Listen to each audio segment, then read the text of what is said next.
Hello, Lally family. I did some research into our family history that I wanted to share and get your feedback and eyes on it to see if it makes sense. The question I'm addressing is a story that we've sort of always had in our history and never really fleshed out, which is that at some point in our family tree, something happened which caused us to start spelling Lally with an E, Lalley, and to separate us from another branch of the tree that we seem to have lost contact with. And that's sort of the part of the story that really requires explanation because as you can see here, here's our glorious grandfather, Ed Lally, going up to his dad, going to Edward Lally from 1883, who's the one who immigrated from Ireland. We don't have a lot of generations in America. Obviously, not many Americans have a ton of generations, but ours neither. And coming back to Ed Lally, Sr., who came in from America, there really isn't a lot of space to lose relatives and change our name to separate from, right? So for the story to make sense, there has to be another branch of the tree that we don't know about. Okay, so I did a little bit of digging. The first question is, how far back do we know that we spelled Lally with an E definitively? And just based on gravestones, it seems to be at least since Ed Lally Sr. passed away in 1915, right? Here's his marker. Here's the family headstone in DeKalb, Illinois. And going forward, I'm going to call us the DeKalb Lalleys, by the way. EY, everything is EY, right? Okay. So I was wondering about historical records. So jumping into family tree search, let me just log in quick and become real painful really quickly.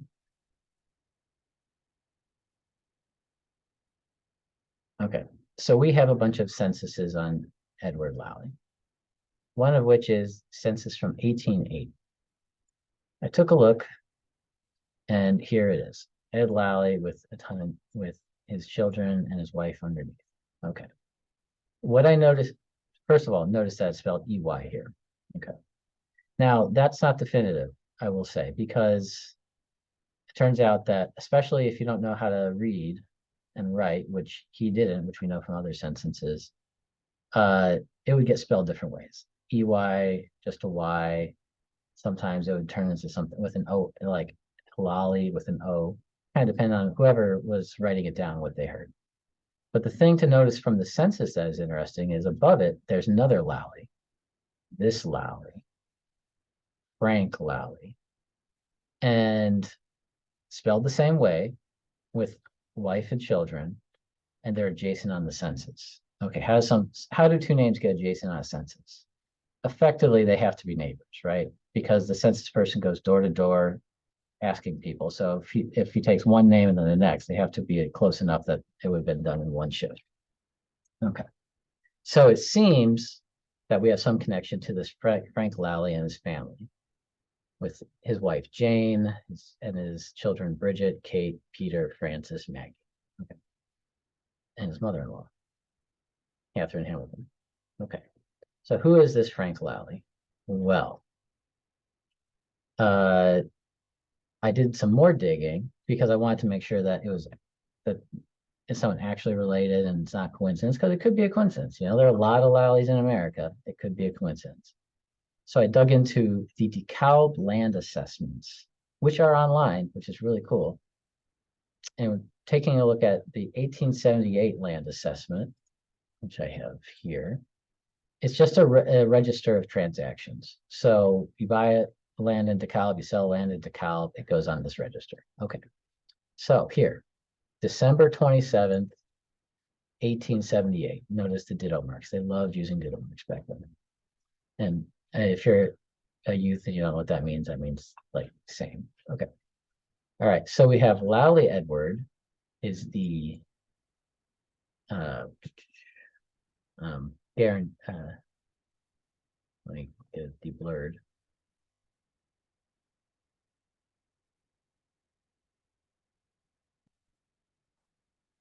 Is the grantee, and Frank Edward is the grantor in this transaction, which means the grantor is the person selling the property, the grantee is the person buying the property. Okay. So on December 27th, Frank Lally sold Edward Lally the southern half of Northeast 1/4, which we assume is the farm. The address of the farm is Northeast 1/4, and I'd love to dig into that later. But he sold the southern half of it for $1, a nominal sum. At the same time, Edward Lally sold Frank Lally for the same $1 sum, the northern half of Northeast 1/4. So what this clearly is a family transaction to swap uh, parcels of land. So apparently something happened where Frank wanted the northern side, Ed wanted the southern side, so they switched, and to make it official, they registered it as a transactions with $1 each. You only really see that in families. There's no way you can argue that that's not a family transaction. Okay. So that happened in so we know that at this time, they are both actively working the same farm, Northeast 1/4, and that they've sort of divided it into. Okay. So they clearly can't, they've been farming together as family. Okay. So let's jump ahead to 1882, where there's one more transaction with Frank and Ed Lally. Find it. There it is. Okay. Ed Lally is the person receiving the land. Frank Lally is the person selling the land. $3,600. Okay, that's a real sum. March 2nd, 1882. And he sold his northern half of Northeast 1/4. So at this point, our ancestor, Ed Lally, gets all of the land in DeKalb, and Frank has converted into cash to move somewhere else. So we know that something happened between 1880 and March 2nd, 1882, that caused Frank to move. That's all we know. Oh, that's the start. So the question is, who is this Frank Lally that was farming with our ancestor, Ed Lally, the DeKalb Lally? And the answer is, very confidently, this guy, Frank E. Lally, also born in Mayo, Ireland, Westport, by the way. Okay. Died in Crawford, Iowa, or Vale, Iowa, which is in Crawford County. That's going to become very important, Crawford County, going forward. Okay. So let's look at his family tree. And here's Frank Lally. First thing to notice is the parents. Another Ed Lally, born 1798, married to Ellen O'Hara. The reason I point that out is because our Lally is Edward Lally, 1833, married to a Mary O'Hara, 1849. Okay, so what do we know from that? We know that apparently the Lally families have been connected to the O'Hara family for a while, and they clearly sort of liked each other. But it's certainly a piece of evidence that that it's a common family bond, since otherwise that'd be a huge coincidence. Second of all, the children's names are the ones that were listed in the census from 1880. So Bridget, Catherine, Peter, etc. You can check it later. I'll provide all the links for everything. But so this is definitely the Frank Lally from the census of 1880. Okay. Notice that in this, they're spelling it L-Y without an E. To be more sure of it, let's go take a look at their headstones. Okay, here is the Vale, Iowa Frank Lally family headstone. Notice it's spelled L-Y without an E. Here's Frank. Here are some of his children and his wife again. So we know that's the Lally. So it seems that at some point, the Frank Lally branch of the family moved from DeKalb to Vale, Iowa, and established their family there, which was very large. You can see it's just like our family, right? Tons of children, each of which has tons more children. I'm going to not deal with it, but you can just trust it. Yeah, so that's that. So this is a missing branch of our Lally family, Frank Lally, and it would be great to go find out their history and see how it connects to ours. But wait, there's more, which is when Frank Lally moved to Vale, Iowa, he didn't do it alone. Doing some basic research online, we find another Lally, Patrick E.C. Lally, Edward Corcoran, I think it was, Lally. Okay. Who is now he's younger than the other two. He left in for America in 1874 after the other two Lalleys are already firmly established in DeKalb. And the reason I bring it up is because when he came to America, as you can read here, for a short time he lived in Chicago, then removed to DeKalb County, Illinois, worked on a farm and engaged in a teaching school. In 1877, a few years before that 1880 census, he came to Iowa, settled in Greene County. Okay. So he passed the bar exam in 1880, which, by the way, that's a distinction. Remember, our ancestor, Ed Lally, was illiterate.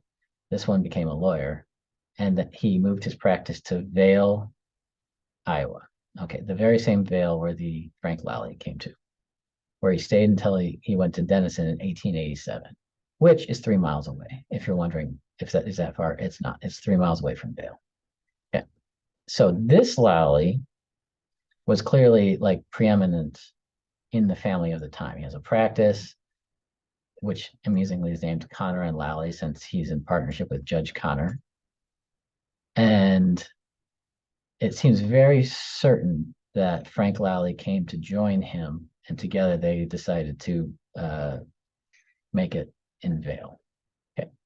One thing so it seems that we have two branches of the Lally family that were lost and are now located in Crawford County, Iowa. And this is Crawford County. Things to know. Population 16,000. It's not big, and it wasn't big when it was founded. Vale had about 100 people when they showed up, and at its high point in 1900 had 500 people. This is a small place, and it's very unlikely for there to be coincidences about two Lallies living together or something like that.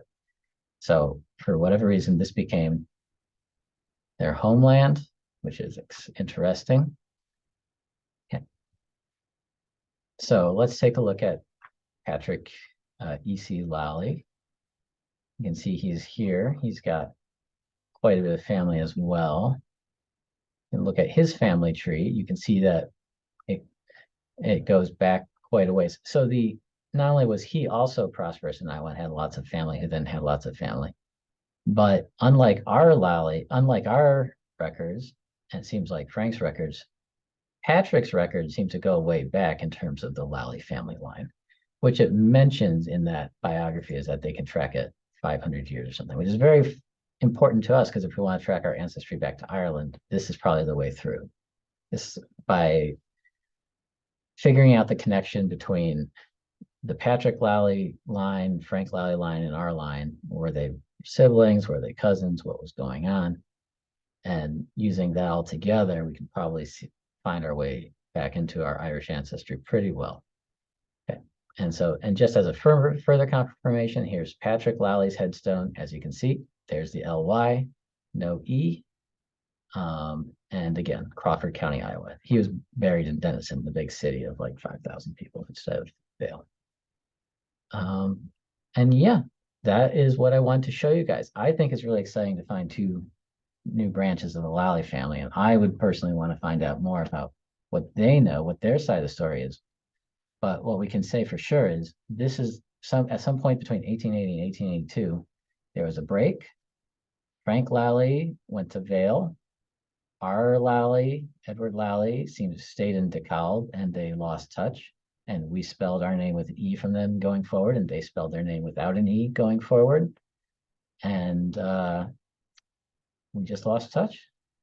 So let me know what you think, and talk to y'all later. Bye.